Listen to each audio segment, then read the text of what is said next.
আচ্ছা ভাই, বুঝলাম না। ম্যাচটা খেললো আর্জেন্টিনার স্পেন, তো এখানে কোয়ার্টার ফাইনালে বাদ যাওয়া টিমগুলোর কাজ কি? যারা এখন পর্যন্ত কোয়ার্টার ফাইনালে ডঙ্গি টক্কাইতে পারে নাই, তারা দেখতেছি এখন রাস্তায় এসে হই হুল্লার করতেছে। ভাই সিরিয়াসলি, যারা কোয়ার্টার ফাইনালে ডঙ্গি টক্কাইতে পারে নাই তারা দেখতেছি হই হুল্লার করতেছে রাস্তায়। কি ম্যাচ কি ওরা জিতলো নাকি স্পেন জিতলো?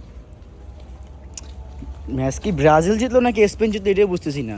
ম্যাচ জিতলো স্পেন। এরা যে একটা হই হুল্লার লাগাচ্ছে, মনে হচ্ছে এরাই কাপ নিয়ে ফেলছে। এদের নামের পাশে ব্রাজিলের যে 5টা স্টার আছে, এখন আরেকটা স্টার বাড়ছে, 6টা হয়েছে। এরা যে একটা হই হুল্লার করতেছে, ভাই সিরিয়াসলি কীভাবে পারে এরা? মানে এটা কি এদের নেচার নাকি? কাপ নিল স্পেন, হই হুল্লার করতেছে ওরা। মানে ওরা কি সবাইকে মানে বাবা রাখতে রাজি হয়ে যায়? জিনিসটা কি এমন নাকি? একটু জানাবেন তো কমেন্টে।